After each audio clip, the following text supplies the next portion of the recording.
Si tienes tu Biblia, porfa, ábrela en Primera de Timoteo, capítulo 3, versos 1 al 7, y vamos a leer, vamos a orar, vamos a estudiar, y que Dios sea glorificado como siempre, porque al final del día de eso se trata. Entonces, Primera de Timoteo, capítulo 3, verso 1, dice: palabra fiel, si alguno anhela obispado, buena obra desea, pero es necesario que el obispo sea irreprensible, marido de una sola mujer, sobrio, prudente, decoroso, hospedador, apto para enseñar, no dado al vino, no pendenciero, no codicioso de ganancias deshonestas, sino amable, apacible, no avaro, que gobierne bien su casa, que tenga a sus hijos en sujeción con toda honestidad.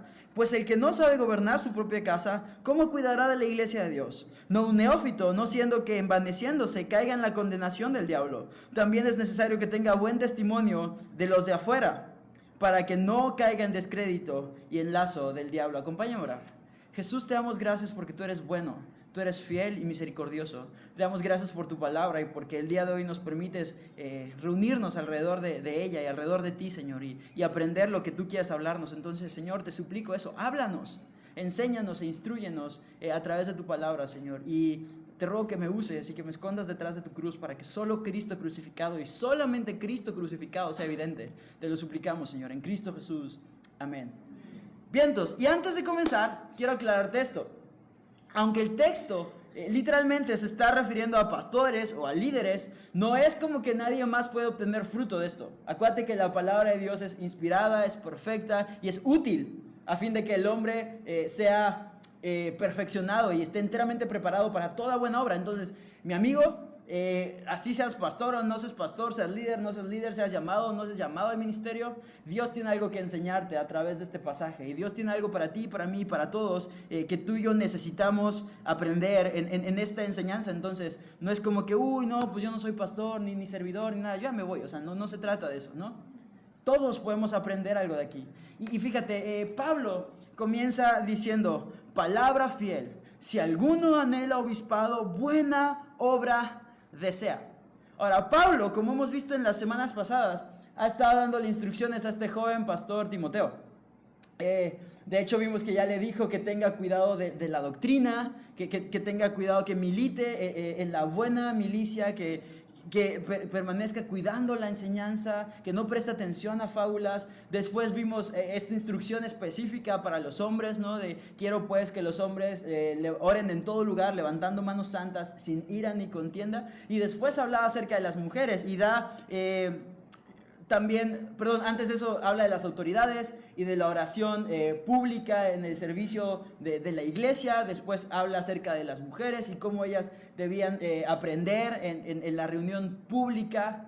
Y después de esto, en este mismo contexto de dar enseñanzas y de dar instrucciones, Pablo comienza a hablar acerca de lo que Dios tiene o de lo que Dios pide acerca de aquellos que enseñamos su palabra. Y es interesante, porque la semana pasada veíamos este tema de que, y me acuerdo que Edgar literalmente lo dijo así: en esta iglesia no vas a ver mujeres pastoras. Y hablaba acerca del llamado que tienen los hombres, tenemos los hombres, para tomar responsabilidad, para crecer, para madurar y para predicar el evangelio. Y sabes, algo que me encanta es ver cómo Pablo aquí enseña que no nada más como por el hecho de ser hombre una persona está calificada. No es como que, pues tráiganse a cualquier hombre y ya, pues con que sea un hombre ya eso lo califica. ¿Sabes? El simple hecho de ser hombre no nos califica para ser líderes de una iglesia, no nos califica para ser pastores, no nos califica para enseñar su palabra. Y vamos a ver qué es lo que sí Dios nos da como mandamiento a quienes enseñamos la palabra. Pero chécate que el texto comienza con estas dos palabras: palabra fiel. Esas dos palabras, así combinadas como las ves aquí, aparecen 5 veces en la Biblia, y todas son en las cartas pastorales. En 1 y 2 de Timoteo y en la carta de Tito es donde aparece la palabra fiel. Esta es la segunda palabra fiel que estudiamos en esta carta. La primera fue cuando Pablo dice que Cristo vino al mundo para salvar a los pecadores, y dice: de los cuales yo soy el primero. Entonces, palabra fiel. La palabra fiel es la palabra griega pistos, que literalmente se traduce como confiable o seguro. Es decir, Pablo está diciendo, ok, esto que te voy a decir, mi querido Timoteo, es fiel, esto es confiable, esto es seguro, es la neta, bro. Así, si Pablo hubiese sido millennial, hubiese puesto hashtag la Netflix. O sea, es eso, es palabra fiel. ¿Qué es seguro? ¿Qué es confiable? Que si alguien anhela obispado, desea una buena obra. Y hay 3 palabras ahí que se me hacen como que bien interesantes. La primera es anhela. O sea, literalmente significa alcanzar, aspirar o buscar lograr. O sea, si alguien quiere alcanzar o aspira a o está buscando lograr ser obispo, ser pastor, desea una buena cosa. Es un buen deseo. Es algo padre. Ahora está la segunda palabra que nos llama la atención y que necesitamos estudiar, es la palabra obispado u obispo. O sea, la palabra obispado o obispo, cuando tú y yo la escuchamos por el contexto tradicional de nuestro país, tenemos una idea bien diferente en mente. Probablemente te imaginas a este señor con una ropa como que bien extravagante, ¿no? Y que tiene como que autoridad sobre otros para entonces como que dar órdenes y supervisar y mover y quitar y hacer a su antojo con las iglesias. O sea, básicamente esa es la como idea que muchos tenemos. Pero no es eso a lo que la Biblia se refiere aquí. De hecho, la palabra obispo viene del griego episcopos, que se compone de 2 palabras, epi, sobre, y scopos, que literalmente es ver. Entonces, episcopos es ver por encima.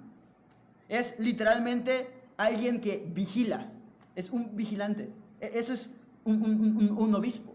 Y es interesante porque la Biblia usa 3 palabras para referirse a esta función de un pastor. En el Nuevo Testamento puedes encontrar la palabra presbúteros, que es de donde viene presbítero o anciano, que no habla esencialmente de una persona de edad avanzada, sino una persona madura que puede dirigir la iglesia. La segunda palabra es esta, episcopos o obispo, que es ver sobre, un vigilante, es como un supervisor también.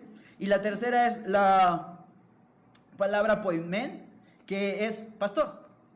Y las 3 hablan de esta función de dirigir, liderar, cuidar y alimentar a la iglesia.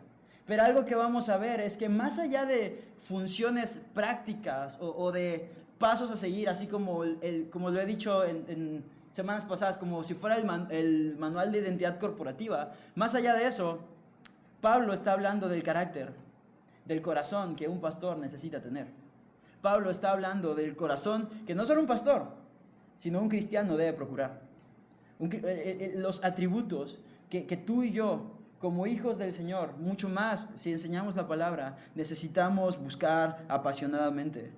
Entonces, cuando hablamos de este tema de ver por encima y de supervisar, más que como un aspecto como en el trabajo, ubicas a un supervisor en tu chamba, que está así como que viendo a ver en qué te equivocas para atorarte.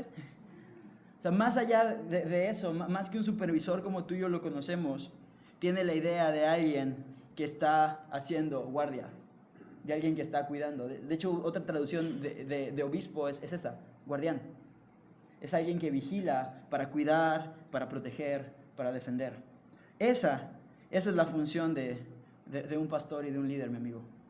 No es enseñorearse sobre la gente, es cuidar a la gente, es amar a la gente, es servir a la gente, es pastorear. Eso es pastorear. Fíjate, estos hombres a los que se les confía el liderazgo no son llamados o no somos llamados a ser los caciques del pueblo. O sea, no es como que este es el reino y yo soy el rey, no, o sea, el reino es allá y el rey es Jesús. Y aquí tú y yo estamos entrenándonos y preparando nuestro corazón, deseosos y gozosos de estar allá por siempre y para siempre con Él. Tampoco es como un candidato político, así como que sube fotos bonitas a las redes sociales y entonces como es popular y es exitoso. No se trata de eso. Entonces, un político, un gobernante, dirige con base en la ley y en la Constitución, y eso está padre. Pero un pastor necesita dirigir a la iglesia con base en la palabra de Dios, con base en la dirección del Espíritu Santo. Entonces es muy diferente. Ahora, estos hombres que anhelaban obispado en el inicio de los tiempos, esa es la tercera palabra que me llama la atención. Deseaban una buena obra. No una buena posición, no una buena chamba, no un buen reconocimiento, no un buen aplauso, no una buena felicitación, no una buena palmadita en la espalda, no. deseaban una buena obra. Ahora, ¿por qué era esto una buena obra? Aparte de lo obvio, que es predicar el evangelio de Jesucristo, porque en estos tiempos, cuando Pablo escribe esto, un pastor no era para nada popular. Hoy en día tienes a estas personas que dicen, sí, yo quiero ser pastor para que todos me hagan caso, ¿no? Porque como al cuate así ni sus hijos le hacen caso. O sea, piensa que con un título va a obtener el respeto de la gente y va a obtener así como que el lugar que quiere para lucirse y para poder hablar y que todos le escuchen y tener una opinión relevante. Eso no pasaba en los días de Pablo. De hecho, un pastor era el foco principal de la persecución, porque era quien dirigía la iglesia, la cual en la mente de los ciudadanos estaba atentando contra sus costumbres, tradiciones, religión, legalismo. Entonces eran básicamente un target, así un blanco. No eran populares. No era como que buscaban fama, éxito. ¿Sabes? Si una persona busca eso en el ministerio, híjole, está buscando en el lugar equivocado. Ahora, otra cosa que vamos a ver, como te decía, este tema de la buena obra. O sea, la palabra obra es el tema de la palabra ergón, que literalmente significa trabajo. Un trabajo cansado y dificultoso. ¿Sabes? Es chistoso, pero está hasta este chiste, ya sabes, del niño que dice, ¿y tú qué quieres ser de grande? Yo quiero ser pastor. ¿Y por qué? Pues es que no quiero trabajar. y sabes, no es así. Es todo lo contrario. ¿Sabes? Es una buena obra, pero también es una chamba bien fuerte, bien grande. ¿Sabes? Es sacrificio. No es simplemente una ocupación para hombres que estaban ociosos, ¿sabes? Es una labor dolorosa. Y te voy a decir por qué más adelante, pero, o sea, es un trabajo arduo. De ahí que Spurgeon decía que de nada sirve un hombre holgazán y flojo en el ministerio. Él decía, un hombre holgazán o perezoso, eso es lo peor que puede haber, porque no sirve ni para el mundo, ni para la iglesia, ni para sí mismo. Y decía Spurgeon, es una deshonra para la profesión más noble que le puede ser otorgada a los hijos de los hombres. ¿Por qué sería la profesión más noble? ¿Cómo te explico, hijo? Cristo vino a este mundo a morir por ti y por mí, que somos la iglesia. Por eso. Y después puso eso tan valioso que le costó la vida en manos de hombres, de pastores. Imagínate la responsabilidad que tenemos. Y ¿sabes? Te decía, es una chamba bien grande. Entonces, cuando los demás están durmiendo, un pastor tiene que estudiar. Tiene que preparar consejerías, el sermón del domingo, el del miércoles, el del sábado, estar disponible a las 3 de la mañana que alguien le habla porque tuvo un accidente, estar allí para las personas que están teniendo problemas en sus matrimonios, estar allí para las personas que tienen problemas con sus hijos que están en adicciones. Y ¿sabes? No solo así como que estar allí, sino tener la responsabilidad de poder aconsejar a estas personas, no de modo que digan, sí, qué padre, y ya, sino que sea lo que ellos necesitan escuchar, probablemente no lo que quieren, pero lo que necesitan. Y probablemente cuando tú pides consejo, y ya sea a Edgar, o a mí, o a Alfredo, o a algún otro de los líderes de la iglesia, probablemente lo que te decimos no va a ser lo que quieras escuchar. Probablemente es algo que hasta te va a ofender y te vas a enojar con nosotros y no nos vas a querer ni volver a saludar. Gloria a Dios por eso. Porque al final mi chamba es sufrir por ti, es orar por ti, es llorar por ti. ¿Sabes? Porque nos duele también cuando les vemos sufrir. Nos duele cuando vemos que de repente hay personas que dices, va creciendo y va avanzando y está dando fruto y de repente tropieza como los grandes y lo ves rodar así, camino al pecado. Y eso duele, ¿sabes? Porque te llevamos en el corazón. Te llevamos en el alma. Oramos por ti, lloramos por ti, sufrimos por ti. Cuando ves que las personas así tropiezan vez tras vez con lo mismo y tú dices, ya llevas 2 años, hijo, y estás batallando con lo mismo. Y a veces en esta desesperación humana es como, ¿qué le digo? ¿Qué hago? Y el Señor es, ora. No eres tú, soy yo. No son tus palabras, no es tu predicación, soy yo. Ora. Pero ¿sabes qué? Cuando les vemos dar fruto, cuando les vemos crecer, cuando les vemos entre ustedes aconsejarse, orar unos por otros, cuando les vemos venir el sábado a la oración y al discipulado, cuando les vemos aquí cada domingo, hijo, no sabes. Ahí es cuando vale la pena cada segundo de desvelo, porque Dios está obrando. Eso es lo que hace que el ministerio sea el ministerio. Dios está obrando. Eso es lo que lo hace glorioso y eso es lo que hace hermoso una iglesia. No el pastor, no el grupo de alabanza, no la decoración, sino la obra que Dios y solamente Dios puede hacer en transformar y restaurar vidas. Y eso vale la pena como no tienes idea.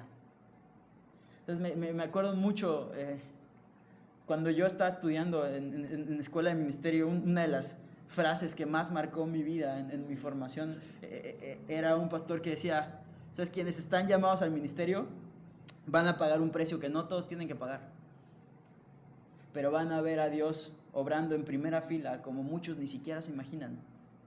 Y ese es un privilegio que simple y sencillamente no tiene precio. Dios está obrando y tienes la posibilidad de verlo. Ese es el ministerio. Pero es una chamba pesada. Es una obra ardua. Pero Pablo dice, si alguien desea esto, desea algo bueno. Desea una buena obra. Repito, no una buena posición, no un buen salario, no un buen reconocimiento, no mucho éxito. Desea una buena obra. ¿Cuál obra? La que solamente Jesús puede hacer en su iglesia. Y sabes, mi anhelo es que tú puedas desear eso también. O sea, probablemente no todos somos llamados a ser el pastor de una iglesia y a pararte aquí cada domingo y enseñar la palabra, pero conforme vamos a ir avanzando en el sermón te vas a dar cuenta de que todos hemos sido llamados a vivir de esta manera. Algunos con mucho más como exigencia o como responsabilidad, como con la correa más corta básicamente, pero todos somos llamados a esto. Fíjate, entonces hasta aquí hemos visto 3 cosas. Número 1, lo que estamos por estudiar es una palabra fiel, es algo seguro, confiable, la neta. Segundo, el obispo no es un superpastor triple diamante acá como en cadena piramidal. Es alguien que está ahí como guardián, como vigilante para cuidar y proteger. Tercero, es una buena obra, es un buen anhelo, pero es una chambototota. Sigamos leyendo. Verso 2. Pero es necesario que el obispo sea. Y dirían en mi pueblo, ya empezamos con problemas. Hay un pero, ¿no? Está hermoso, está glorioso, ves a Jesús, vale la pena, ves a la gente dar fruto, pero, hay un pero. Es necesario que el obispo sea. Hay un pero para los líderes de la iglesia. Dios tiene una demanda para nosotros. Dios tiene algo que nosotros tenemos que cumplir. Dios tiene un estándar perfecto y hermoso. O sea, ¿cómo te explico? El príncipe de los pastores es Cristo. Entonces, partiendo de ahí ya estamos atorados. Pero es necesario que el obispo sea. Nos va a dar exactamente 16 atributos que un pastor necesita buscar y que necesita tener y que todo cristiano necesita tener. Pero antes de eso quiero especificarte algo. ¿Sabes? Algunos maestros llaman a esto requisitos. A mí la neta es que no me gusta esa palabra, porque requisitos suena como a cuando vas a pedir chamba y así, oferta, requisitos. Y esto no es un trabajo, esto es un llamado. O sea, no es como que aplicas y metes tu currículum así como, Señor, ¿qué onda? Mira, aquí está todo mi ridículum y mi experiencia. Pues ya dame una iglesia de 500 personas, ¿no? Para empezar tranquilo. No es así. Es un llamado que Dios pone en el profundo del corazón y que Dios prueba y que Dios alimenta y sustenta. Pero entonces, fíjate, es necesario. Es decir, así debe ser. Eso significa, es necesario. Debería ser así. Que los líderes no sean escogidos al azar, que no sean escogidos así nada más como porque de onda, ¿no? Pues este porque está guapo, este porque canta, este porque toca la guitarra, ¿sabes? Como vamos a ver ahorita, todos los atributos que vamos a ver hoy tienen mucho más que ver con el corazón que con las habilidades, porque una habilidad la puedes desarrollar y aprender con más o menos trabajo, pero si tú eres diligente y le echas ganas y estudias y eres ahí como que perseverante, tú puedes aprender a tocar la guitarra, puedes aprender, no sé, a jugar fútbol. Claro, hay personas que tienen mucho más talento, ¿no? Y que tienen como talento natural, pero, o sea, si tú eres diligente y aplicado, tú puedes aprender un chorro de cosas. Pero el corazón, uy, uy, uy, mi rey. El corazón no cambia de la noche a la mañana. En la medida que un corazón esté rendido a Jesús, va a ser transformado. Pero si ese corazón está endurecido, por más talento que haya, por más que este cuate sea así el mejor orador y así como que y pueda hablar delante de 500,000 personas y no le tiemblan las piernitas, el corazón, hijo, el corazón. Y eso es lo que Pablo nos va a enseñar. Así es como se busca a un líder. Estas son las cosas que necesitamos buscar en la gente que pastorea una iglesia, en la gente que dirige una iglesia. Y antes de continuar, déjame darte así como un respiro y no como agüitarte de jale si tú así como que dices, Jule, yo quería servir, ¿no? Y ya de repente dices, no, pues mejor ya no quiero servir, ¿no? La realidad es que si vemos a la lista y vemos a nuestras vidas, sea la de todos, a la mía incluida, no vamos a encontrar una persona que cumpla al 100% con esto. Por lo menos no de este lado de la eternidad. Algún día vamos a estar perfeccionados y glorificados delante de Él y así en su gloria eterna por siempre y para siempre. Pero hoy, tú y yo somos personas falibles.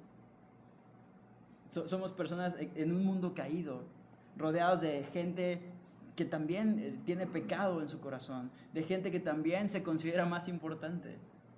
Entonces, en este lado de la eternidad no vas a encontrar perfección.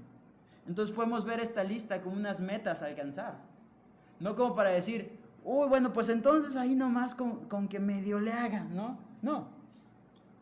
Pero hay una pregunta que debe surgir en nuestra mente y en nuestro corazón cuando hablamos de ministerio y de pastores y de hombres que están en liderazgo. Tienes que pensar, ok, este hombre o este cuate desea todo esto en su corazón. Desea ser irreprensible, prudente, sobrio, decoroso, buen hospedador. O sea, lo desea, lo anhela. No solo lo anhela, sino ese deseo se muestra en su vida. O sea, vive de tal forma que dices, el cuate está haciendo todo lo posible por vivir, o sea, como lo más pegado a la gloria de Dios. O sea, ves un deseo ferviente y un ardor en su corazón porque estos atributos se hagan reales en su vida. ¿Ves a este cuate expuesto a la palabra y a Dios, buscando que Dios le transforme? Porque si no ves eso, pues no. No es como, ¿y si tengo 3 de 4, qué onda? No es eso. Y como te decía, estos atributos son también necesarios, yo diría indispensables para un cristiano. Para una persona que desea vivir con un carácter maduro y consagrado delante de Dios en una vida no religiosa, sino genuinamente espiritual, y que entonces pueda hacer esta lista como una medida, como un termómetro para ti, para mí, para ver en dónde estamos en cuanto a la madurez. Entonces, 4 cosas. Número 1, vimos que esto era palabra, ¿qué?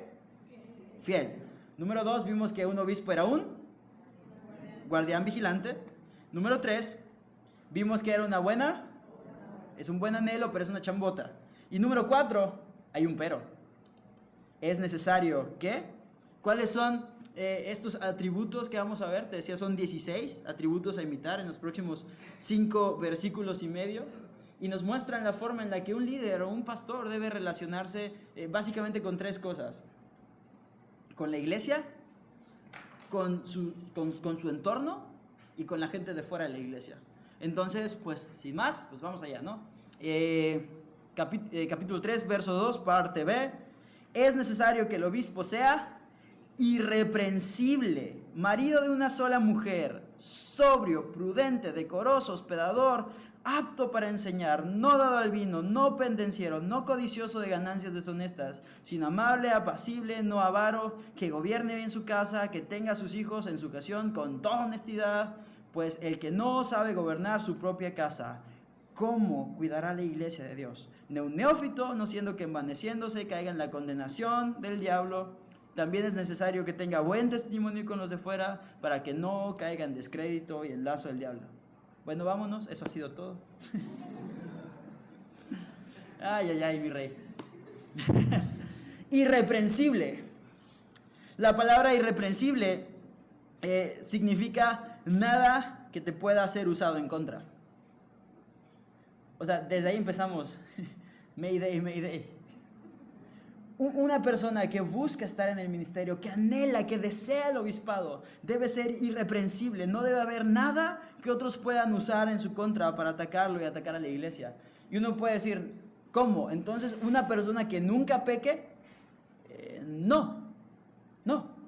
Porque entonces, ¿qué hacemos con Primera de Juan, capítulo 1, verso 8 al 10? Que dice que todos hemos pecado. Y que si alguno dice que no hay pecado en él, el cuate es un mentiroso. O sea, literal, búscalo en tu Biblia, eso dice. Si alguno dice que no ha pecado, es un mentiroso.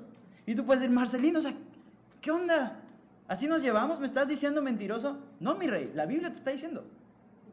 Pero el tema es que ser irreprensible, o sea, es como, me encanta, un pastor daba una metáfora, es como un boxeador que tiene una defensa así tan bien armada y una técnica tan bien pulida que no le pueden dañar, que puede evitar los golpes, que su contrincante no le encuentra punto débil. Eso es ser irreprensible. Es estar tan afirmado en Dios, tan clavado en Dios, tan consagrado a Él, tan vivir cerca de Él, que puedas tener esta guardia alta para que no haya nada de lo cual se te pueda acusar. Diríamos, en término callejero, que no haya cola que te pisen, hijo. Que puedas estar limpio delante de Dios, delante de los hombres. Que puedas, como vamos a ver al final, tener un buen testimonio. Que no haya así como que un pecado así súper flagrante en tu vida y tú andas así como si nada. No. Eso es ser irreprensible. Y es algo que, según vemos en Timoteo, capítulo 3, verso 10, cuando se habla de los diáconos, es algo que se prueba con el tiempo y con el carácter. De hecho, cuando habla de los diáconos, dice, estos después de haber sido probados y son hallados irreprensibles. O sea, si tiene este historial de cumplimiento, este historial de no vivir flagrantemente en pecado, son irreprensibles, son irreprochables, están libres de acusación. Pero como te decía, con humildad y transparencia, reconociendo que no somos perfectos. Que si dijéramos, es que yo nunca he pecado, mi rey, Primera de Juan, capítulo 1, verso 8 al 10. Recuérdalo. Entonces, ¿sabes? No es este modelo como de obra perfecta, terminada, así como pastor super pro, que jamás en la vida se equivoca y que vive así como en perfección. ¿Sabes? Ese modelo, híjole, le hace tanto daño a la iglesia por dos razones. La primera, porque no es real. Y cuando ese como ícono así del pastorado perfecto, irreprensible, maravilloso, inmaculado, que la gente hace alrededor de una persona se cae, mucha gente es lastimada, porque habían puesto su mirada en un modelo que no existe. Como te decía, por lo menos no de este lado de la eternidad. Y segunda cosa, por lo que es terriblemente peligroso, es porque más allá de promover un cristianismo y un carácter real, en humildad, en transparencia, independiente de Dios, promueve una imagen religiosa de soy mejor que los demás por lo que hago o por lo que no hago. Y sabes, a eso no hemos sido llamados. Hemos sido llamados a ser irreprensibles, sí, pero en toda humildad, en toda transparencia, reconociendo que no es por nosotros, sino que dependemos de Dios. Ahora, ¿un pastor debe presentarse como ejemplo? Claro que sí, pero también en humildad. También en reconocer cuando nos equivocamos, también en reconocer cuando hay errores, también en reconocer cuando no tenemos la razón. Y más adelante vamos a ver un poco acerca de eso, pero Eso es a lo que hemos sido llamados. Eso es a lo que un cristiano ha sido llamado también. Número 2, marido de una sola mujer. Ahora, quiero aclarar algo aquí. Porque hay muchas corrientes que como que desvirtúan este rollo, pero no esencialmente estamos hablando de que un hombre para poder ser pastor o para poder dirigir una iglesia o para poder dirigir un ministerio tiene que estar casado. Porque entonces, ¿qué hacemos con Pablo? ¿Qué hacemos con Jesús? O sea, ¿me entiendes? De lo que sí se está hablando, de la idea es de que un hombre que es de una sola mujer no es un hombre que salta de relación en relación, que es conocido por mujeriego, que es conocido porque es adúltero, es un seductor, es un conquistador, o sea, no es un coqueto que anda por ahí, o sea, como que levantando todo el mundo. Es un hombre que es conocido por honrar, respetar y amar a su esposa, si la tiene. A esa mujer y solo a esa mujer, que no tiene interés romántico, ni sexual, ni tiene ojos, ni corazón, ni pasión para nadie más que la mujer que Dios le ha dado. Y nadie más incluye absolutamente nadie más, ni siquiera imágenes, pornografía, actrices, nadie más. Eso es marido de una sola mujer. Ahora, entrando en contexto y como aterrizando todavía más, estamos hablando acerca de pastores y líderes. Por eso es que el texto habla en masculino. Pero mi hermana, tú también eres llamada a ser la esposa de un solo hombre. Y lo mismo, tienes ojos, corazón, pasión, amor, deseo sexual por un hombre. De lo contrario, es pecado, es adulterio, es fornicación. Y no es eso a lo que Dios nos ha llamado. Tercer atributo, sobrio. Y muestra la idea de alguien que es fiable y de confianza, que no tiene cambios así como bruscos de visión y de estado de ánimo y de acciones y que está así como que volando por todos lados, porque la palabra sobrio te habla de una persona que tiene la mente despejada. Esa es la traducción de sobrio. Alguien que tiene la mente despejada, que no deja que su juicio sea nublado por ninguna situación o ninguna sustancia, sino que su juicio está pleno. Lo mismo, o sea, si tú eres líder de una iglesia, si tú eres pastor de una iglesia, si tú estás sirviendo en una iglesia, si tú eres cristiano, tú necesitas estar sobrio, con la mente despejada en tus 5 sentidos. ¿Por qué? Porque necesitamos estar atentos y alertas, porque nuestro adversario, el diablo, está como león rugiente buscando a quién devorar. ¿Por qué? Porque si alguien viene a pedirte un consejo, tú necesitas tener sobriedad para poder decirle lo correcto y para que tu consejo sea realmente bíblico. Si tú estás así como que en el delirio de la mente y estás perdido y confundido, muy probablemente tu consejo no sea el más atinado. Por eso se necesita ser sobrios. Número 4, prudente. Esto describe una persona que tiene la capacidad de pensar con claridad y de forma objetiva, que sabe regular su comportamiento, que sí cuenta chistes y tiene sentido del humor, no es tampoco que te sea alguien así como que todo amargado, ya sabes, como todo cuadrado así, pero sí describe una persona que sabe comportarse, que sabe cuándo hacer chistes y sabe cuándo tratar los temas serios con seriedad. ¿Sabes? Si fuera por el tema de chistes y sentido del humor, yo estaría pelas, hijo, pero gracias a Dios no es por eso. Es una persona que sabe regular su comportamiento, ¿sabes? Ejemplo, así bien burdo. Te invitan a predicar a un funeral. No vas a llegar contando chistes, ¿estás de acuerdo? La gente está llorando. Tómalo con seriedad. Ese es el tema de una persona prudente. Número 5, decoroso. La idea es ordenado. Es la misma palabra que en el capítulo 2, verso 9, habla de las mujeres y se traduce como modesto. Es este sentido como de decente, propio, ordenado. Un pastor debe tener su vida en orden. Debe ser decente. Debe ser una persona cuya vida está en orden. No que tiene así como cualquier cantidad de temas pendientes por todos lados. Mi amigo cristiano, tú tampoco necesitas temas pendientes por todos lados. Ruégale a Dios que te ayude a poner tu vida en orden y que puedas ser decoroso. Número 6, un pastor, un líder debe ser hospedador. Estar dispuesto a abrir las puertas de su casa, tanto como para amigos como para extraños. Y esto, ¿sabes? O sea, cuando yo lo estudiaba, pensaba en dos cosas. Número uno, en ser accesible a la gente. O sea, las puertas de mi casa están abiertas. Y dicho sea de paso, o sea, el día que quieras ir a comer, cáele. Es eso. Un pastor debe ser accesible. Debe estar dispuesto a relacionarse con otras personas. Pero también una vez platicando con mi esposa pensaba, ¿sabes? ¿Qué tienen que ver las visitas, no? O sea, tú puedes decir como, ¿eso qué, no? O sea, recibir gente en casa, o sea, es un atributo necesario, ¿sabes? Porque neta que recibir gente en casa prueba tu corazón en niveles que ni te lo imaginas. O sea, a veces no te das cuenta. Así, después de que te invité, te digo eso, si bien desinvitado, no, ¿cómo crees? Pero, o sea, pensaba con mi esposa, o sea, cuando recibes gente en tu casa, aun cuando es gente que amas, ¿sabes? Simplemente te cambian la rutina, o sea, te sacan de tu como privacidad, de como mi refugio, mi lugar seguro, mi casa, mis reglas, mi orden, mi acomodo, mi todo. Y tienes que abrir eso y soltar, ¿no? Y de repente, o sea, ver, o sea, por ejemplo, que a lo mejor, o sea, hay cosas tan básicas.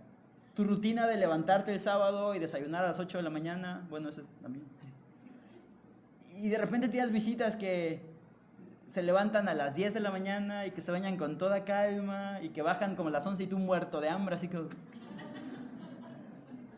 Y tienes que morir a ti, y tienes que morir a tu rutina, y tienes que morir a tu control, y tienes que entonces descansar en que Dios prueba tu corazón y Dios estira tu corazón y estira tu fe y alimenta tu espíritu a través de eso también.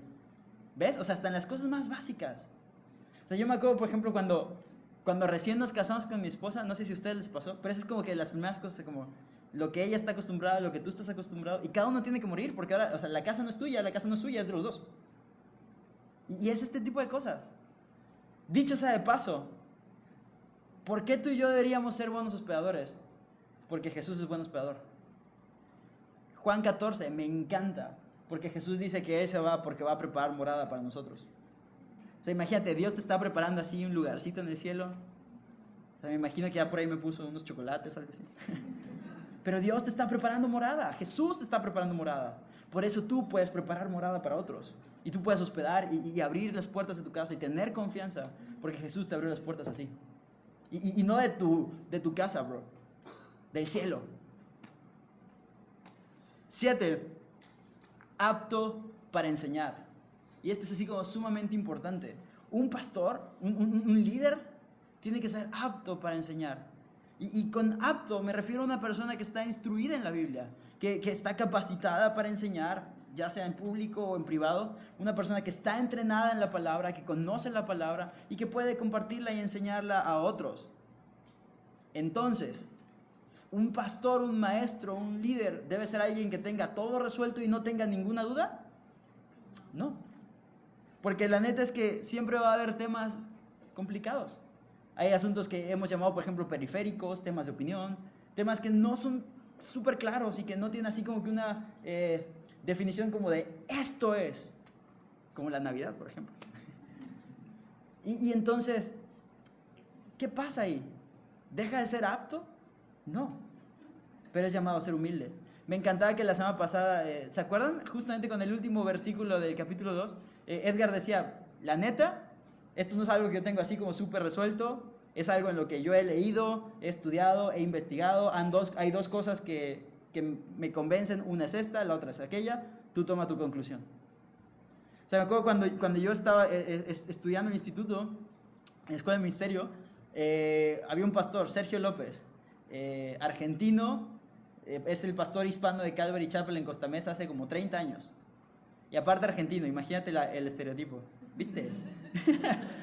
Pero el cuate, te lo prometo que es la persona más humilde que he conocido en mi vida. O sea, hay un pastor que tiene 30 años siendo pastor de una iglesia como Calvary Costa Mesa, en el ministerio hispano, que le hacían preguntas y él decía, la verdad que no tengo la respuesta, pero si me dejas orar, me dejas estudiar, lo platicamos mañana. ¿Viste? Pero nada, él no decía, ¿viste? Pero eso es, o sea, el tener la humildad de reconocer, ¿sabes? Y a mí me ha pasado, ¿sabes? En consejerías. Oye, bro, la neta, no sé, vamos a orar. Y déjame estudiar. déjame orar y te digo. Y es eso, es tener la humildad de reconocer que siempre va a haber temas en los que no estamos como al 100. Ahora, ¿por eso debería confiarme y dejar de estudiar? Para nada. Porque como te lo decía, es una chambota. O sea, tienes que estar preparado para estudiar mucho. Alguien decía que un pastor flojo es un desastre en el púlpito. Y sabes, tristemente, y yo lo he dicho, tristemente muchas iglesias son débiles y mucha gente es inmadura porque hay pastores flojos que en lugar de estudiar y de ver lo que dice la Biblia, comienzan a hablar simplemente de los temas que como que más dominan y que se la pasan todo el tiempo como hablando de lo mismo. Es eso. Es eso. Un pastor necesita ser apto para enseñar. Necesita estar dispuesto a pagar el precio, levantarse temprano y estudiar. Eso es lo que un pastor debe hacer. Número 8, no dado al vino. Y este es tema súper controversial. Y, o sea, ahorita te digo por qué, pero esencialmente de lo que el texto está hablando aquí es de no ser adicto al vino o no emborracharse. Y yo diría, ¿sabes? No solo al vino, mi rey. No ser adicto. O sea, es como, no, ¿sabes qué? Yo no tomo vino, o sea, no. Es un tema de no dejarte dominar por nada. Y te digo que es controversial porque por ahí puede haber así como que el que te diga, no, ¿sabes qué? Pues la Biblia no prohíbe abiertamente el uso del alcohol. Pues no, sí es cierto, ¿no? Pero también es cierto que la Biblia sí condena la borrachera. ¿Te acuerdas 1 Corintios capítulo 6, verso 10? Que dice que ni de los borrachos es el reino de Dios. Y hay gente que puede ver este pasaje y decir, pues es que ahí está bien claro, no dado al vino, o sea, no se puede tomar. Y hay gente que te puede decir, ¿sabes qué? Bueno, es que a ver, ¿qué tanto es el no dado? ¿O qué tanto es ser borracho? O sea, porque a mí se me hace así como que el no dado al vino es como de alguien que a diario y como que... Y puede haber diferencias de opiniones. Pero más allá de entrar en temas de hasta qué punto es estar borracho y qué tanto es tantito y demás, considera esto. ¿Qué tan dispuesto estás a renunciar a algo? ¿O qué tanto ese algo te domina de modo que no puedes aceptar un no? Y no estoy hablando, vuelvo al punto, no estoy hablando únicamente del tema del alcohol. Otras sustancias, fumar, entretenimientos, personas. ¿Qué tan dispuesto estás a decir no? ¿O qué tanto amas y atesoras eso que estás dispuesto a debatir y a hacer contienda y a discutir y demostrarlo y empezar a... Porque, ¿sabes, mi bro? O sea, si pruebas así un argumento súper cool y ganas un debate así en el cual nos demuestras a todos los demás que tú tienes la razón, está chido. Pero muy probablemente lastimaste un buen de gente en el camino. Y a eso no fuimos llamados. Entonces, o sea, en este tipo de temas controversiales, ¿cuál es mi consejo? Pide mucha sabiduría y que Dios en tu corazón pueda realmente aterrizar una postura sabia. Pero volviendo al tema, o sea, la idea es no ser dominado por nada. O sea, cuando una persona está borracha, ¿has escuchado el término está tomado? Porque sus sentidos han sido tomados por algo más que no es él quien lo controla. Su visión se nubla, su moral se diluye. Y entonces, literal, es otra persona. Entonces yo te diría eso, o sea, no pierdas el control de tus sentidos por nada. Acuérdate, necesitamos ser personas con la mente despejada. Necesitamos ser prudentes, decorosos, modestos y tener claridad. No podemos perder el control, no debemos dejar que nuestra moral o nuestra fe se diluya en nada. Necesitamos mantenernos alertas y vigilantes. Volviendo al ejemplo del obispo, un vigilante borracho, ¿qué está cuidando? O sea, ¿has visto a la siempre honrosa profesión del veladuerme? Está chido, pero ¿has visto a los que tienen su caguamita al lado? 3 de la mañana y el cuate está de blanco ahí. Un pastor borracho es este velador así. No está teniendo cuidado de la iglesia. no está teniendo cuidado del mismo. Un cristiano borracho es lo mismo, está descuidado. Y entonces la tentación llega y en tu cara, papá arriba.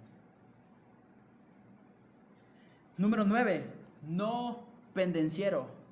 Este es un hombre que no es dado a la violencia, ni pública ni en privado. Es un hombre que entiende que no tiene que defenderse y agredir a todos, sino que puede dejar que Dios pelee sus batallas y que sea Dios quien lo defienda, y que puede poner toda su vida y toda su integridad y todo quien es en manos de Dios y no usar de violencia. Y sabes, no solamente hablando en tema físico, también verbal. O sea, hay personas que pueden lastimar muchísimo con lo que dicen. Podemos. Y sabes, hoy por primera vez, como que en la mañana, como que Dios aterrizó esto en mi corazón, porque siempre como que estudiaba esto y pensaba en gente, por ejemplo, que es violenta verbalmente con su esposa, o con su esposo, o con sus hijos, o jefes con los empleados, o con compañeros de trabajo. O sea, como pensaba en esto. Pues sabes, tristemente también hay muchos pastores que son violentos con su iglesia. Y que tú tienes que ir al servicio, hijo, con casco de americano, porque los pedrazos están chidos. ¿Sabes? No se trata de apedrear a las ovejas, se trata de alimentarlas. Y tristemente por eso hay mucha gente lastimada.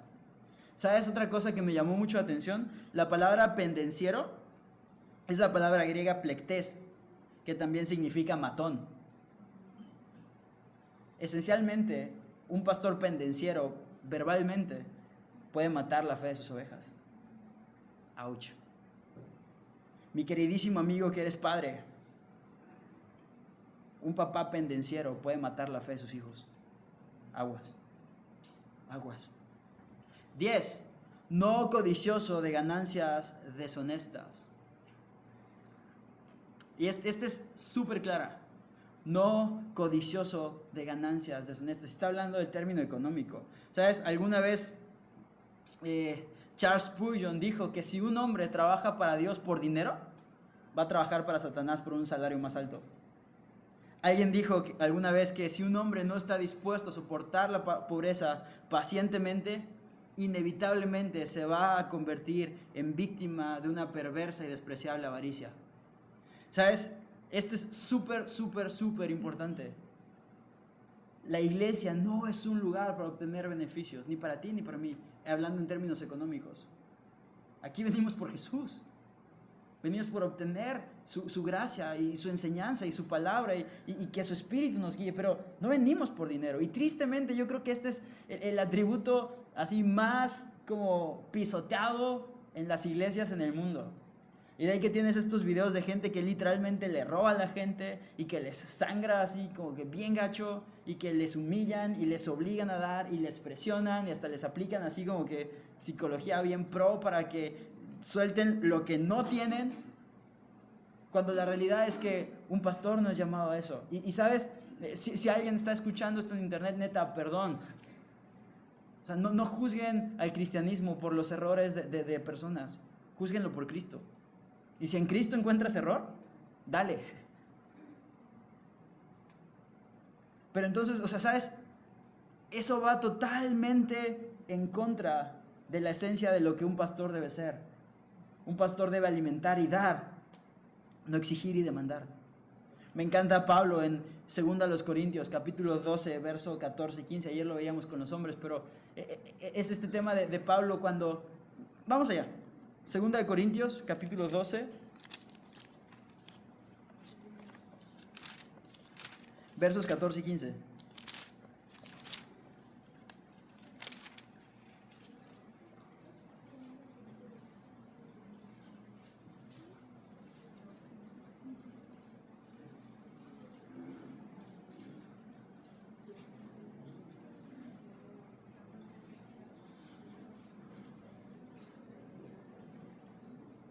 ¿Y estás allá? Dice, he aquí, por tercera vez estoy preparado para ir a vosotros, y no os seré gravoso, porque no busco lo vuestro, sino a vosotros. Pues no deben atesorar los hijos para los padres, sino los padres para los hijos. Y yo, con el mayor placer, gastaré lo mío, y aún yo mismo me gastaré del todo por amor de vuestras almas. Aunque amándoos más, se ha amado menos. O sea, ¿cómo sangras a la iglesia después de esto? O sea, ¿cómo te atreves a robar cuando es tan claro? Por eso la palabra dice, no codicioso de ganancias deshonestas. No codicioso de ganancias deshonestas. Pablo estaba dispuesto a gastar lo suyo y aún su propia vida. Y fíjate, aunque, o sea, traducido al español mejinaco de Marcelino, sería, aunque no me des ni las gracias, hijo. O sea, aunque amándoos más, sea amado menos. Aunque ni me agradezcas, hijo. ¿Qué más vemos en el texto? Regresamos a 1 Timoteo. Un pastor debe ser amable.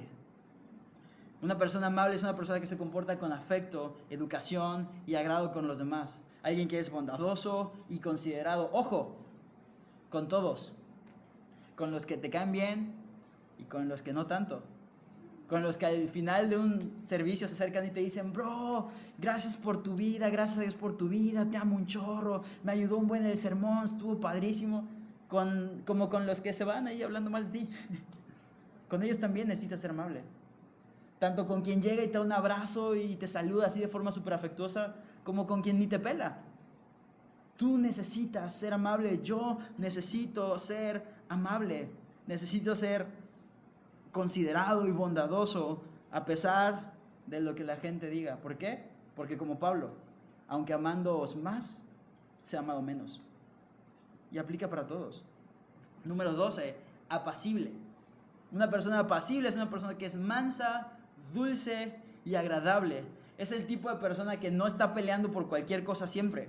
Es alguien que prefiere mantener la paz que tener la razón en una discusión. Es alguien que prefiere calmar los ánimos que hacer subir el furor. Es alguien que prefiere guardar silencio antes que demostrar de todas las modos posibles que él tenía la razón. Como te dije hace rato, ¿de qué te sirve armar todo un mega argumento y demostrarle a todos que estaban equivocados y que tú tenías la razón si en el camino te llevaste a todos entre las patas? Eso no es una persona apacible. Y si tú eres de los que dicen, Marcelino, pero es que, ok, es que hay que ser mansos pero no mensos, ¿eh? ¿Qué te digo, mi rey? Ponle otra mejilla. Sigue el ejemplo de Jesús. No te estoy llamando a ser menso, pero sí te estoy llamando a ser humilde. Sí te estoy llamando a reconocer cuando necesitas poner la otra mejilla. Cuando necesitas así cerrar la boca y simplemente calmar el ánimo y orar y depender de Dios. Los pastores necesitamos eso mucho más. Mucho más. 13. No avaro. Y este es como podríamos, si lo vemos de rápido, decir como, pues es lo mismo que no codicioso de ganancias deshonesto. Y no. Porque el pensamiento de alguien avaro abarca mucho más que las ganancias deshonestas o que la ambición al dinero. Una persona avara es alguien que nunca está satisfecha con nada. Es alguien que siempre está buscando más y más y más y algo diferente. Y sabes, un hombre que está constantemente insatisfecho no es apto para el liderazgo de una iglesia, no es apto para el pastorado. ¿Qué vas a enseñar? ¿Qué hacemos con los textos que nos dicen que Cristo es suficiente, que estamos completos en Él, si nuestra vida refleja que estamos incompletos? Mi amigo cristiano, si tú vives quejándote por todo, pues esa no es la esencia de un cristiano. O sea, ¿qué hacemos con Salmos 46? Y estad quietos y conoced que yo soy su Dios, y afanados todo el tiempo. ¿Qué hacemos con por nada estéis afanosos, sino sean conocidas vuestras peticiones delante de Dios en toda oración y ruego y súplica sin acción de gracias? Y estar todo el tiempo quejándonos. ¿Qué hacemos con lo que vimos hace 2 semanas en 1 Timoteo capítulo 2 sobre orar por las autoridades y rogar que puedan conocer a Dios? Y por otro lado quejándonos todo el tiempo de gobernantes, de diputados, y es que estos cuates y esto y lo otro y hasta haciendo chistes. Es incongruente. Entonces una persona avara es una persona insatisfecha, ¿sabes? Tú y yo necesitamos estar satisfechos en Cristo. 14, que gobierne bien su casa. Y este es así como un atorón bien intenso. Que gobierne bien su casa y tenga a sus hijos en sujeción con toda honestidad. Este es sencillo, o sea, es para dirigir la iglesia necesitas poder dirigir tu propia casa. O sea, si tu casa es un desorden, si tu esposa es miserable contigo, si tus hijos son miserables contigo, así como entenderás que no puedes dirigir la iglesia. ¿Sabes? O sea, no es como querer como atorar o algo así. No, o sea, la idea no es destruir, ni desanimar, ni agüitar. Porque, ¿sabes? O sea, yo entiendo que muchas veces los hijos puedan ser rebeldes a pesar del esfuerzo de los papás y a pesar de que los papás están ahí como buscando modelarles a Cristo y predicar a Cristo. O sea, yo entiendo eso. De hecho, grandes hombres de Dios han tenido hijos que han caminado fuera en algún momento. Chuck Smith, John Piper, Brian Brotherson, han tenido hijos y son pastores así como de iglesias de años y todo el rollo. O sea, yo entiendo eso. Pero lo que mi queridísimo papá, líder cristiano, debes preguntarte es, ok, ¿la rebeldía es por lo que yo no estoy haciendo o es a pesar de lo que estoy haciendo? Porque si es por lo que no estás haciendo, mi amigo, tienes una cuenta pendiente con Dios. Tú vas a rendir cuentas por la vida de tus hijos. Tú vas a rendir cuentas por la vida de tu esposa. O sea, quizá tú no seas llamado, hombre, a pastorear una iglesia y pararte aquí en un púlpito y predicar la palabra, pero sí eres llamado a dirigir una casa. Sí eres llamado a pastorear una familia para que pueda conocer a Jesús, sí o sí.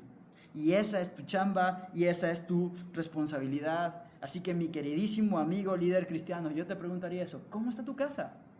¿Cómo está tu esposa? ¿Cómo están tus hijos? ¿Qué dicen de tus hijos en el ministerio de niños? ¿Qué dicen de tus hijos, sus líderes? ¿Qué dice, o sea, qué comunica? Y sabes, vuelvo al punto, no para destruir, no para condenar, no para agüitar, sino para que tú y yo podamos pensar y a la luz de lo que vemos decir, necesito aplicarme. Y sabes, gloria a Dios, porque si tú te planteas esto y deseas aplicarte, Jesús está ahí, su Espíritu Santo está ahí para ti, para que tú puedas aplicarte y para que Dios pueda bendecirte y Dios pueda guiarte y dirigirte en eso. Y a mí también. Acuérdate, esto es para pastores. Número 15. No un neófito. La palabra neófito literalmente significa recién plantado. Y esto habla de una persona que es nueva en la iglesia y, ¿sabes? No necesariamente a veces por tiempo. Porque tristemente a veces una persona puede tener 10 o 15 años en la iglesia y seguir comportándose como un neófito. O sea, seguir como si no conociera, como si nada, ¿no? Pero, ¿sabes? Este tema de no un neófito es como no darle liderazgo o carga a alguien nuevo o a alguien inmaduro. O sea, no es como un tema de jerarquización piramidal o como de antigüedad o es que no ha cumplido los años necesarios para poder. No es ese tema. Pero el punto sí es que por la seguridad de esta persona y por la seguridad de la iglesia debemos procurar no hacerlo. De hecho, el texto dice en el capítulo 6, no un neófito, no siendo que envaneciéndose caiga en la condenación del diablo. No siendo que no estando listo y preparado sea inmaduro y comience a pensar así como, mira, me va bien porque yo soy la onda y soy súper diligente ¿sabes? Y corre el riesgo de ser, sí, impetuoso y valiente y tener como pasión, pero también estar lleno de orgullo y también como tener esta autoconfianza y falta de madurez y entonces envanecerse y caer en la condenación del diablo. Ahora, ¿cuál es la condenación del diablo? Lee Ezequiel 28 en tu casa. Lee el versículo 17 que literalmente dice, hablando de Satanás, se enalteció tu corazón a causa de tu hermosura y corrompiste tu sabiduría a causa de tu esplendor. Y sabemos cómo terminó la historia, ¿verdad? No queremos que eso le pase a un neófito. No queremos que una persona recién plantada sufra eso. Entonces, por amor a su alma, por amor a la iglesia, es que hacemos esto. Ahora, si tú eres nuevo en esta iglesia y tú dices así como que, es que para cuándo me van a poner a mí a servir, es que yo quiero. Tranquilo, ¿sabes? O sea, ¿cómo te explico? Tienes el resto de tu eternidad para adorar a Dios. Tienes el resto de tu vida para dedicarla al Señor. Tranquilo, espera a que Dios dirija, espera a que Dios muestre, espera a que Dios te abra las puertas. Y no fuerces nada, deja que Dios haga lo que Dios tiene que hacer y lo que solamente Dios puede hacer. Y disfruta, porque como decía al principio, es una chambota. Disfruta estar así los domingos, sentado, tranquilo, llegar, escuchar, tomar notas, aprender, conocer, disfrutar en casa, tener devocionales con tus hijos, tener devocionales con tu esposa. Mi rey, ya tienes chamba. Hazla. Sé diligente, sé sabio, sé prudente. Y número 16, y con este terminamos. 7.